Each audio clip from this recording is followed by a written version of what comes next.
महाराष्ट्र मासा प्रत्येक गावातून आणि प्रत्येक जिल्ह्यातून थेट तुमच्यापर्यंत। महाड तालुक्यातील तळीये येथे दरडीखाली मृतांना अभिवादन करण्यासाठी माजी पालकमंत्री नामदार अदिती तटकरे यांनी केला दौरा।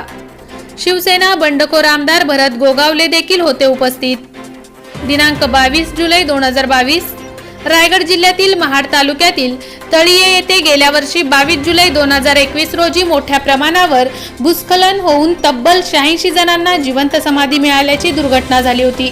या पार्श्वभूमीवर रायगड जिल्ह्याच्या माजी पालकमंत्री व श्रीवर्धन विधानसभा मतदारसंघातील आमदार अदिती तटकरे यांनी दरडीखालील मृतांना अभिवादन करण्यासाठी आज दिनांक 22 जुलै रोजी शुक्रवारी सकाळी दौरा केला। यावेळी राज्यातील मुख्यमंत्री एकनाथ शिंदे गटाचे प्रतोद व महाड विधानसभा मतदारसंघातील आमदार भरत गोगावले हे देखील मृतांना अभिवादन करण्यासाठी उपस्थित होते। सर्वप्रथम तर मी संबंध रायगडवासियांच्या वतीने तळीये, केवनाळे, साखर सुतारवाडी व महाडच्या अतिवृष्टी पुरामध्ये दरड कोसळण्याची जी दुर्दैवी घटना झाली, यामध्ये मृत्युमुखी पडलेल्या सर्वच नागरिकांना श्रद्धांजली अर्पण करते। गेल्या वर्षी जी काही अतिवृष्टी झाली आणि जी काही या संबंध 3 गावांमध्ये दरड कोसळली, त्यामध्ये तळीये सर्वात जास्त जी काही मृत्युमुखी नागरिक दुर्दैवाने पडले ते तळीयेमध्ये त्या ठिकाणी ही घटना झाली। आणि मधल्या कालावधीमध्ये, या वर्षभराच्या कालावधीमध्ये म्हाडाने घरं बांधण्याची जबाबदारी घेतल्यानंतर किमान 3 वेळा आमची तत्कालीन जे म्हाडा विभागाचे गृहनिर्माण मंत्री होते जितेंद्र आव्हाड साहेब, यांच्या समवेत आमची बैठक झाली। मी तत्कालीन पालकमंत्री म्हणून मी होती, स्थानिक आमदार भरत शेठ असतील, बाकी सगळेच इथले स्थानिक सरपंच असतील, लोकप्रतिनिधी असतील आणि नातेवाईक आणि कुटुंब यांच्या समवेत त्या बैठका झाल्या। त्याच्यामध्ये पहिल्या बैठकीत, दुसऱ्या बैठकीमध्ये जे काही क्षेत्र घरांसाठी दिलं जात होतं त्यावर काही ते कुटुंब किंवा ते नातेवाईक समाधानी नव्हते। मग आम्ही म्हाडाला विनंती केली की त्यांनी क्षेत्र वाढवून द्यावं। मग त्याला म्हाडानी सुद्धा सहकार्य करून ते संबंधित जे वरिष्ठ अधिकारी होते, तत्कालीन मंत्री होती, यांनी त्याला मान्यता दिली।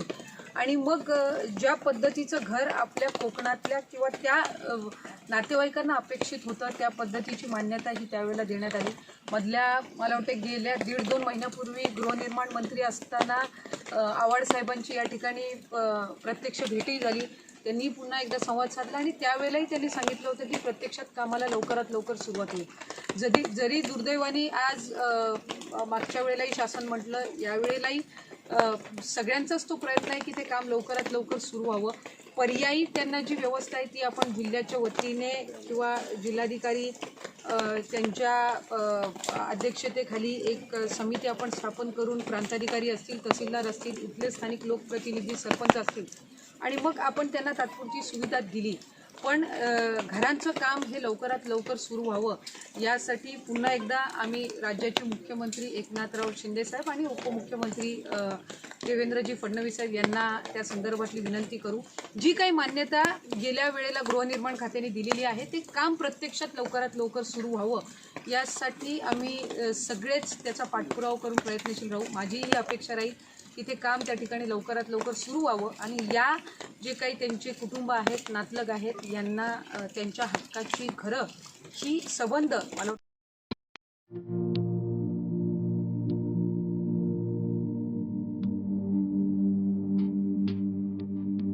मोठे वेनगाव येथील आयुष फार्म हाऊस, जिथे तुम्ही घेऊ शकता तुमच्या परिवारासह सुट्टीचा आनंद। निसर्गाच्या सानिध्यात आणि कर्जत शहरापासून अवघ्या हाकेच्या अंतरावर असलेलं आयुष फार्म हाऊस पर्यटकांसाठी सज्ज आहे। राहण्याची व जेवणाची उत्तम प्रकारे सोय, तसेच स्विमिंग पूल, रेन डान्स, एसी रूम, खेळण्यासाठी ऐसपैस जागा, गेम आणि आकर्षक गार्डन तसेच सर्व सोयी सुविधा उपलब्ध।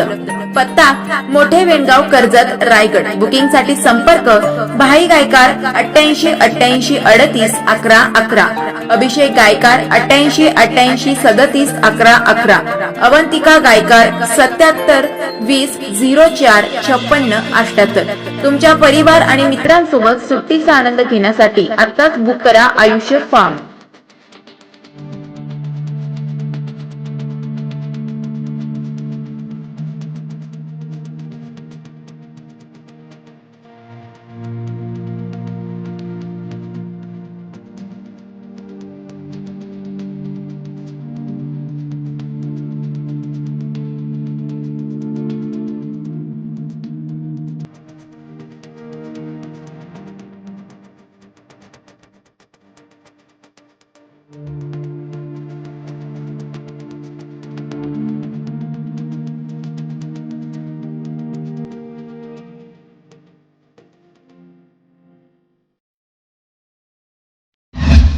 महाराष्ट्र माझाला सबस्क्राईब करा आणि बाजूचा बेल आयकॉन प्रेस करून मिळवा आपल्या परिसरातील ठळक आणि ताज्या घडामोडी.